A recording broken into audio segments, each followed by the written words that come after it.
ఏ విషయంలో నువ్వు మాట మీద ఉన్నావు? ఫార్మాసిటీ ఇవాళ ఏదో 4th సిటీ అని గొప్పగా మాట్లాడుతున్నావు. నీ ఫార్మాసిటీ ఆ రోజు ఏం చెప్పినావు? పాదయాత్రలు చేసిండ్రు వీళ్ళు.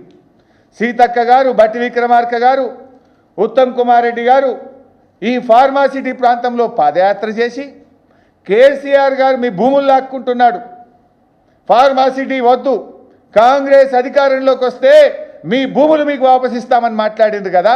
వీడియోలు చూపించమంటారా? రెడీగా ఉన్నాయి. సీతక్క ఏం మాట్లాడింది, ఉత్తమ్ కుమార్ రెడ్డి ఏం మాట్లాడిండు, వీడియోలు రెడీగా ఉన్నాయి మా దగ్గర. ఆ రోజేమో కాంగ్రెస్ అధికారంలోకి వస్తే మీ భూములు మీకు వాపసు ఇస్తామన్నారు. కానీ ఇవాళ ఏమంటుండ్రు? ఇవాళ పొద్దున్నే ఒక పేపర్లో నోటిఫికేషన్ చూసిన, కేసీఆర్ గారు ఆ రోజు 15,000 ఎకరాలు ఫార్మాసిటీ కోసం సేకరిస్తే ఇంకా 15,000 ఎకరాలు సేకరిస్తారట. నోరా మోరా మీది? భూములు వాపసు ఇస్తామన్న మీరు మరో 15,000 ఎకరాల భూమి సేకరిస్తాము అని చెప్తే మీకేమన్నా కొద్దిగానే ఉన్నదా? నేను అడుగుతా ఉన్నా. నిజంగా మీరు మాట మీద నిలబెట్టేవాళ్ళు అయితే, ప్రజలకు ఇచ్చిన హామీ నిలుపుకునేటోళ్ళు అయితే ఫార్మాసిటీ భూములు తిరిగి వాపసు ఇయ్యద్దా? దాని మీద డ్రామా. హైకోర్టులోనేమో ఫార్మాసిటీ కొనసాగుతుందని అఫిడవిట్ వేస్తారు, అసెంబ్లీలోనేమో 4th సిటీ అంటారు. ఎక్కడిది 4th సిటీ? ఎవరా భూమి సేకరించిండ్రు? వేల కోట్ల రూపాయలు రైతులకిచ్చి 15,000-16,000 ఎకరాలు కేసీఆర్ గారు భూమి సేకరించి ఇక్కడ జీరో లిక్విడ్ డిశ్చార్జ్తో కాలుష్య రహిత ఫార్మా ఇండస్ట్రీని పెడితే ఓ 5-6 లక్షల మంది పిల్లలకు ఉద్యోగాలు వస్తాయని చెప్పి కేసీఆర్ గారు ఆశించారు. నువ్వేమో ఇప్పుడు ఆ ఫార్మాసిటీ పెట్టకుండా రియల్ ఎస్టేట్ వ్యాపారం చేస్తున్నావు. ఆ భూములు అమ్ముకొని ప్రభుత్వానికి ఆదాయం తెచ్చుకునే ప్రయత్నం చేస్తున్నావు. కేసీఆర్ ఏమో యువకుల కోసం, నిరుద్యోగతుల కోసం ఉద్యోగాలు రావాలి, ఈ రాష్ట్రం అభివృద్ధి జరగాలి, ఈ రాష్ట్రంలో ఆదాయం పెరగాలి, జీఎస్టీ పెరగాలని కేసీఆర్ ఆలోచిస్తే నువ్వు దాన్ని రద్దు చేసి 4th సిటీ పేరు మీద నీ భూముల విలువ పెంచుకోవడానికి నువ్వు రియల్ ఎస్టేట్ వ్యాపారం చేసే ప్రయత్నం చేస్తున్నావు. రేవంత్ రెడ్డి చీమునెత్తురుంటే, మాట మీద ఉండేటైతే ఆనాడు కాంగ్రెస్ పార్టీ ఫార్మాసిటీ భూములు వాపసు ఇస్తామన్నారు. అయితే భూములు వాపసు ఇవ్వండి, లేదా ఫార్మాసిటీ పెట్టి నిరుద్యోగ యువతకు ఉద్యోగాలు వచ్చేటట్టు చేయి. ఇది అబద్ధం కాదా? ఎల్ఆర్ఎస్ విషయంలో అబద్ధం, ఫార్మాసిటీ విషయంలో కాంగ్రెస్ అబద్ధం, కేసీఆర్ గారిని మార్చిడికి పంపిస్తా అని మాట్లాడడంలో అబద్ధం. అబద్ధాలకు బ్రాండ్ అంబాసిడరే రేవంత్ రెడ్డి. రుణమాఫీ దాని మీద కూడా అబద్ధం ఆడిండు. రుణమాఫీపై ఇలా రేవంత్ రెడ్డి నాలుక మట్టబడ్డది. ఎన్నికల ముందు కేసీఆర్ 1,00,000 మాఫీ చేసిన అనుకుంటుండు, ఓట్లు పడతాయి అనుకుంటుండు. మళ్ళా ఓన్రి ఉరుకుండ్రి, బ్యాంకులో నిలబడుండ్రి, 2 లక్షలు అప్పు తెచ్చుకోండి, నేను రాగానే డిసెంబర్ 7 నాడు 2 లక్షలు మాఫీ చేస్తాను. బిడ్డ, డిసెంబర్ 7 2023 పోయింది, 2024 పోయింది, 2025 వచ్చినా నీ రుణమాఫీ ఎందుకు కాలేదు అని నేను అడుగుతా ఉన్నా. చిల్లర డ్రామా అసెంబ్లీలో. బీఆర్ఎస్ ప్రభుత్వము 2 విడతల్లో 28,000 కోట్ల రుణమాఫీ చేసింది. మీరంతా 18,000 కూడా చేయలే, 18,000 కూడా చేయలే. నిన్న చదువుతున్న లిస్టు అసెంబ్లీలో కాన్స్టిట్యున్సీ వైజ్ ఒక విడత చదువుతున్నారు, ఇంకో విడత చదువుతలేరు. మేము 2018లో చేసినాం, 2023లో చేసినాం.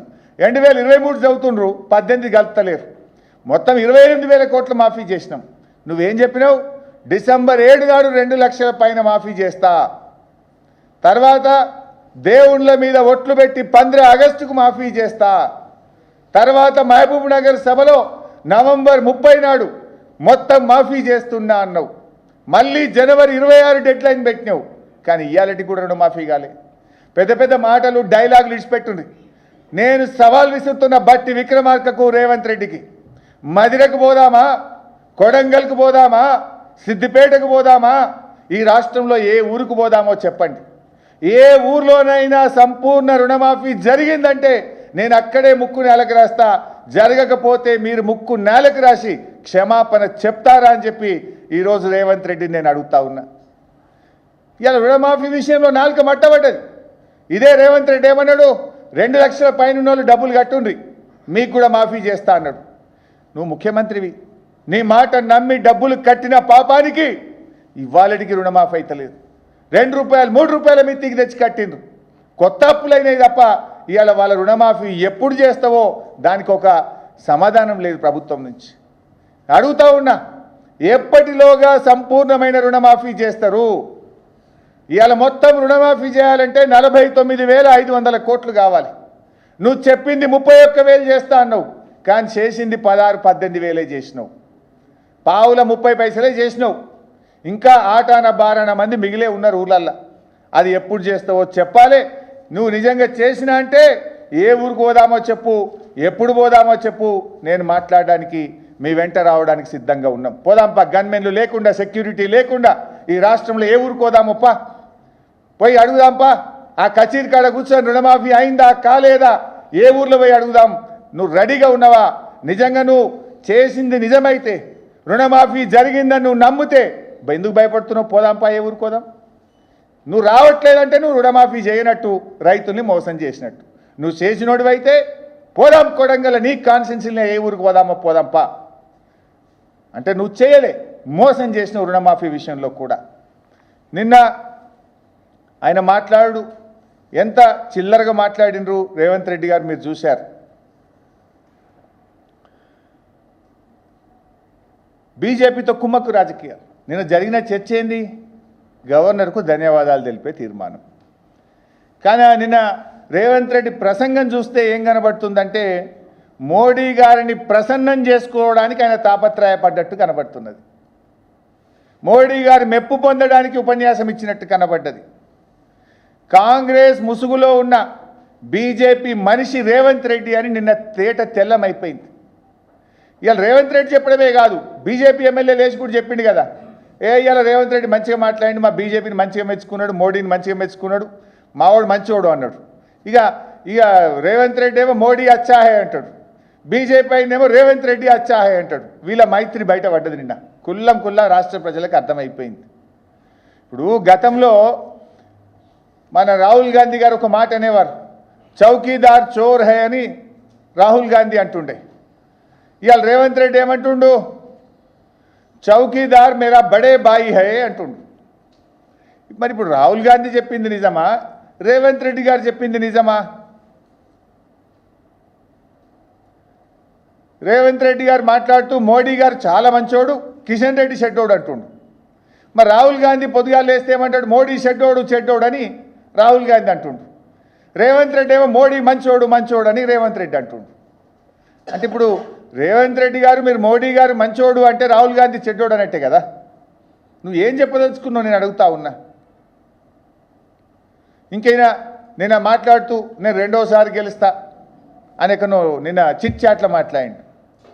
నీ ముసుగు తెలిసిపోయింది, నీ సంగతి తెలియలేదమ్మనా.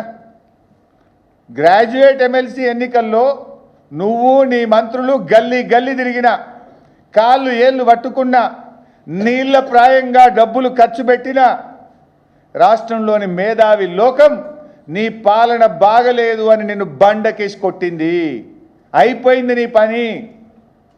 నువ్వు గ్రాడ్యుయేట్ ఎన్నికల్లో పోయి అబద్ధాలు చెప్పినావు. 57,000 ఉద్యోగాలు ఇచ్చిన అంటే నువ్వు ఇచ్చిన 57,000 కాదు, 7,000. మిస్టర్ రేవంత్ రెడ్డి, నువ్వు అబద్ధం ఆడుతున్నావని నిరుద్యోగులకు ఉద్యోగులకు అర్థమైంది కనుకనే నిన్ను బండకేసి కొట్టింది. ఇప్పటికైనా బుద్ధి తెచ్చుకో. మేము 162,000 ఉద్యోగాలు ఇచ్చినాం. ఆ రోజు 10 ఏళ్ల కేసీఆర్ పాలనలో 162,000 ఉద్యోగాలు ఇచ్చాం.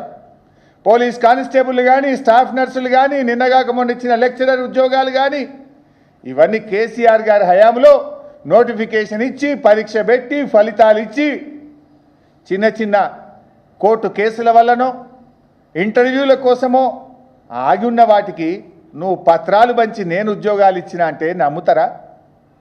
నీ మోసపూరిత వ్యాఖ్యలు నిరుద్యోగ యువతకు అర్థమైనవి కనుకనే మొన్న గ్రాడ్యుయేట్ ఎమ్మెల్సీ ఎన్నికల్లో నిన్ను బండకేసి కొట్టిండ్రు, చిత్తుగా నీ కాంగ్రెస్ పార్టీని ఓడించిండ్రు. నువ్వు 15 నెలలకే ఈ రాష్ట్ర ప్రజలకు భారంగా మారిపోయినావు.